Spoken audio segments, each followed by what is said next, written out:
Damien ruins horror movies. Hey, you came back! What kind of cop would I be if I let my friends get eaten? But you're not a cop, they fired you! What's up, everybody? It's me again. I know, twice in 1 week, huh? Because it is B-Sember. We're going to be doing B-horror all month long. If you're not subscribed now, it's a good time to subscribe because I don't know when I'm going to put these out. As soon as I watch a movie, I'm going to make a video and I'm putting it out. There's no schedule. The last one I put out was Tuesday. I think this one should be Friday. And that means the weekend's coming up and I'm going to make a bunch. I'm going to see how many B Christmas horror movies I can knock out. I know I said that in October with the Halloween movies and I only did like 4. But this is different. This time I mean it. It is too hot to be wearing this flannel. I know, you see me wearing my zombie shirt. You know what that means. That means we're doing a zombie movie. More or less. Kind of a zombie movie. And tonight's little gem, as you already know, is Cadaver Christmas. But before we do that, I should mention, I think basically every movie I do this month will be on Tubi. So if you want to watch this movie, go to Tubi. Tubi is a free streaming app that does have little commercials here and there, but you don't got to pay for it. So you pay for it with a few minutes here and there.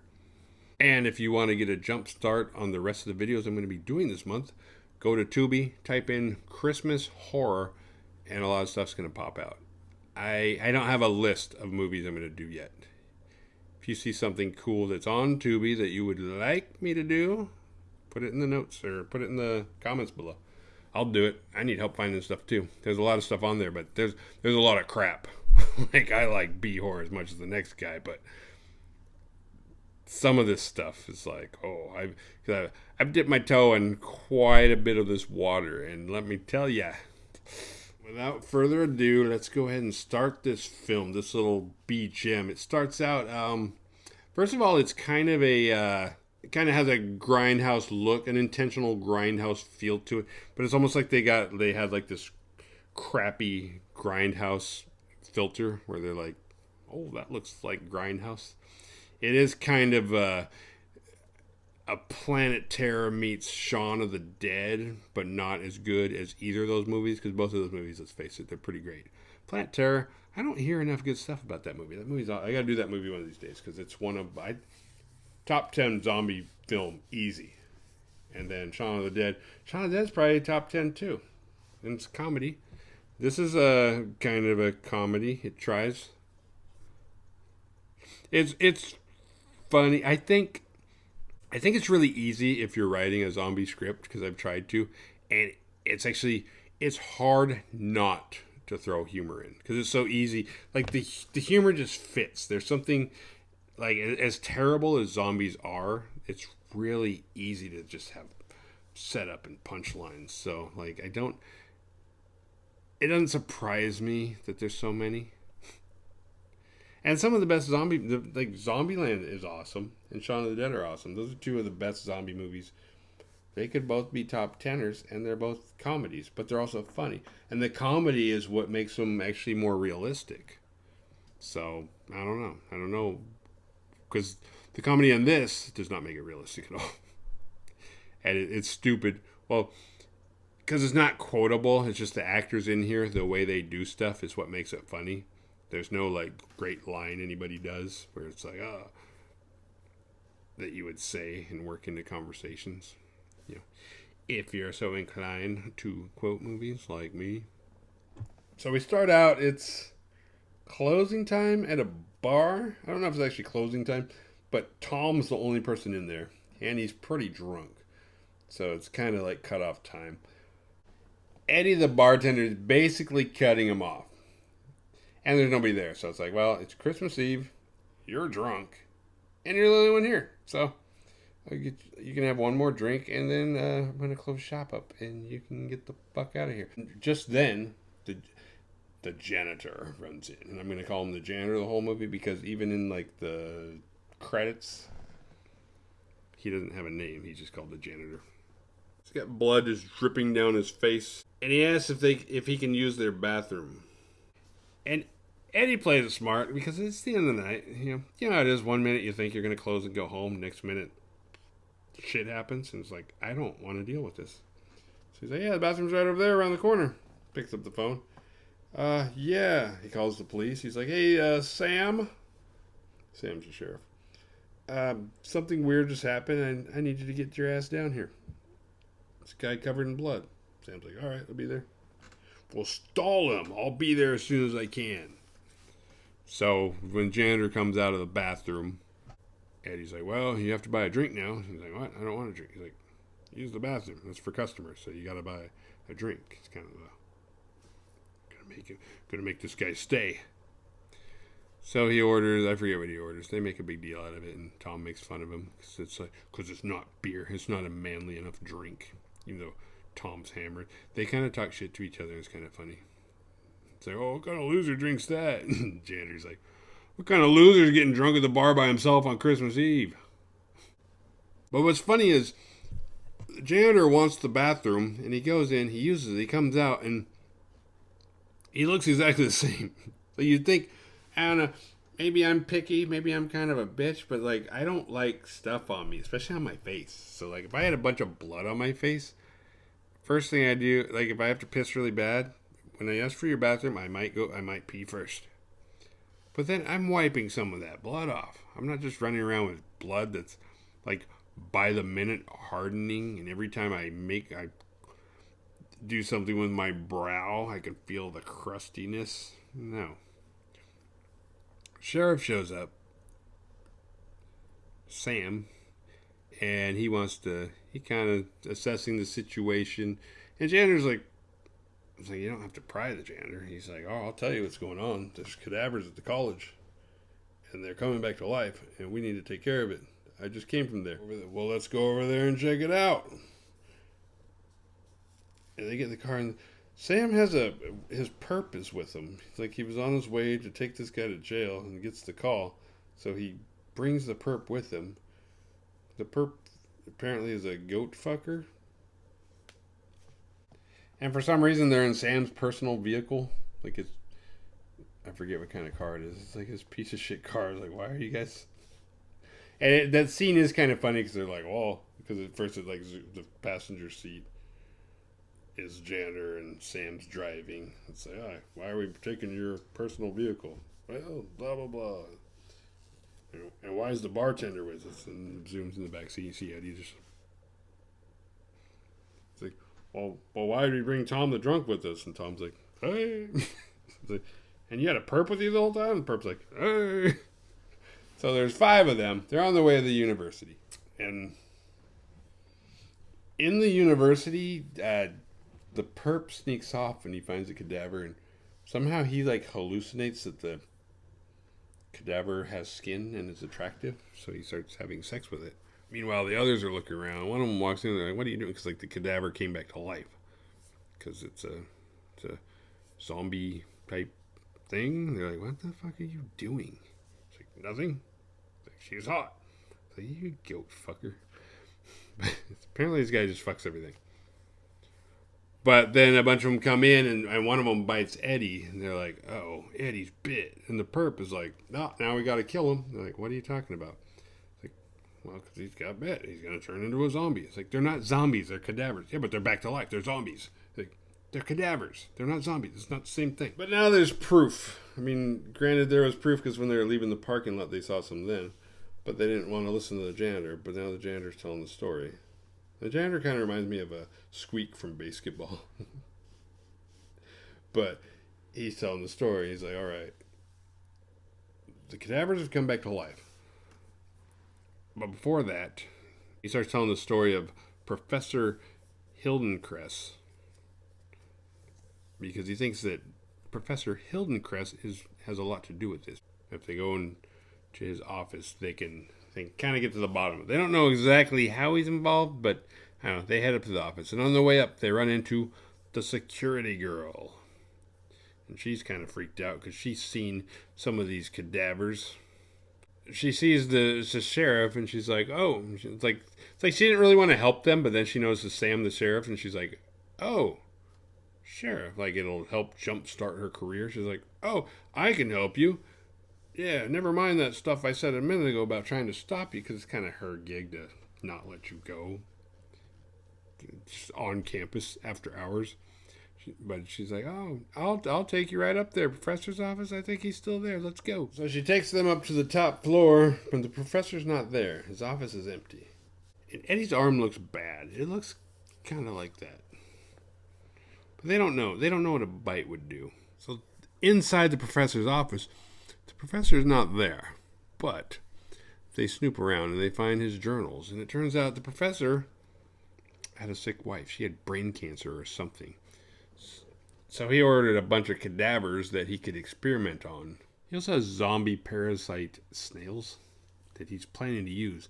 And once the cadavers arrive, he goes full Herbert West on them.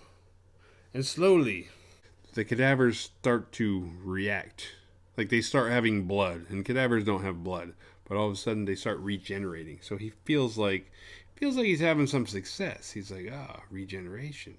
Didn't have blood, now they do. These zombie parasite snails are doing the trick.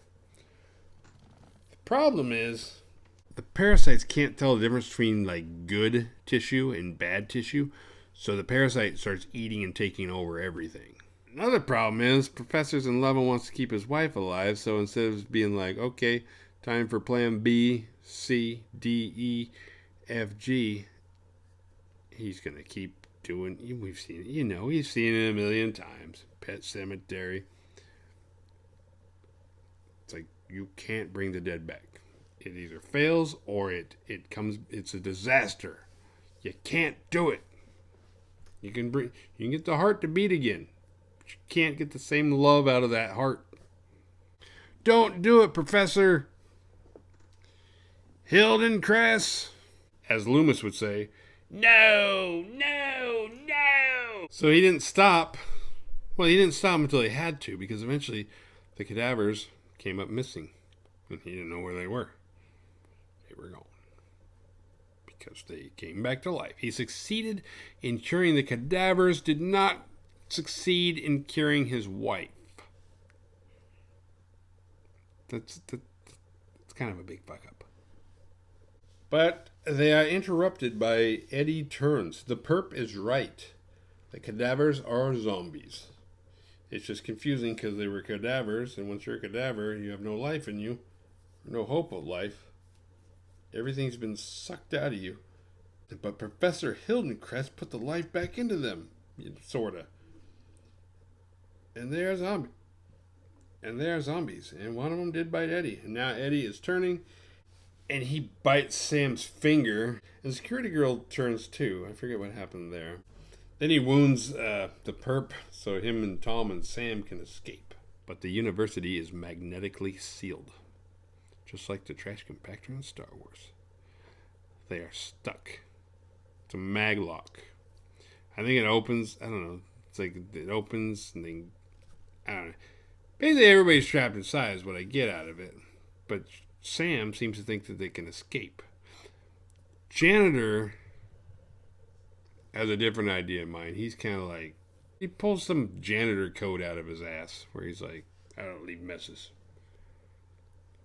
These doors are going to open at 6 a.m. and these cadaver zombies are going to be unleashed on everybody. It's my job to kill them all before those doors open. Who's with me? And Tom's like, Tom's fucked up. And Sam's like, Sam bails. And then there were two.